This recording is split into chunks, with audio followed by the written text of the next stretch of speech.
এটি একটা প্রাচীন প্রাণী ইউনিকর্ন, আর এই ইউনিকর্ন যে লোকদের বাছাই করে নেয় শুধু তারাই এই নতুন জাদুকরী বিশ্বের নেতা হতে পারে। পুরো জাদুকরী বিশ্বের লোকেরা এই ঘটনার দিকে নজর রাখছে, যেখানকার সব প্রার্থীরাই বিশ্বের শ্রেষ্ঠ জাদুকর ছিল, যাদের কাছে অসাধারণ শক্তি আছে। ইউনিকর্নের কাছে নেতা নির্বাচনের ক্ষমতা আছে বটে, কিন্তু এখন সেটা ক্ষমতার লড়াইয়ের উপর নির্ভরশীল হয়ে গেছে।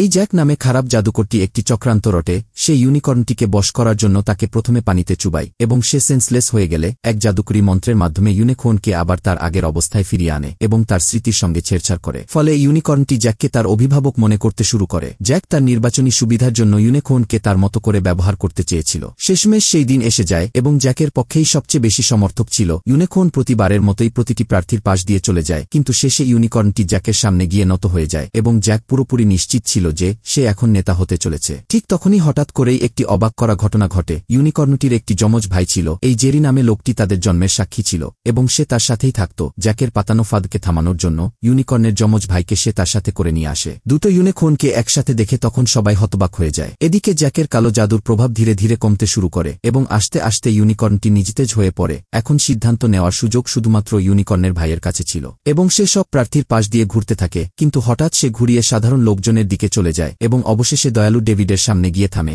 ডেভিড ভয়ে সেটি মানতে রাজি হয় না। সে এই প্রতিযোগিতায় অংশ নিতে চাইছিল না, তাই সে লিসাকে প্রার্থী হিসেবে সামনে আনার পরামর্শ দেয়। যেই মুহূর্তে ইউনিকর্ন লিসার কাছে যায় তখন জ্যাক রেগে গিয়ে তার জাদুর লাঠি বের করে এবং ইউনিকর্নের ভাইকে আক্রমণ করার চেষ্টা করে। ডেভিড এবং তার ভাই তৎক্ষণাৎ সেটিকে প্রতিরোধ করে। তারা দুজন মিলে জ্যাককে পরাজিত করে ফেলে এবং জ্যাকের সুরক্ষা কবচ হারিয়ে যাওয়ায় বাকি জাদুকররা তাকে ঘিরে ধরে। জ্যাকের কাছে কোনো উপায় না থাকায় সে সেখান থেকে পালিয়ে যায়। ইউনিকর্ন লিসাকে নতুন জাদুকরী নেতা হিসেবে মনোনীত করে। সারা বিশ্বের জাদুকররা তাদের জাদুর স্টিক আকাশের দিকে তুলে ধরে এবং উৎসবের জন্য আতশবাজি ফুটাতে থাকে। পরবর্তী পার্ট দেখার জন্য চ্যানেলটি সাবস্ক্রাইব করুন।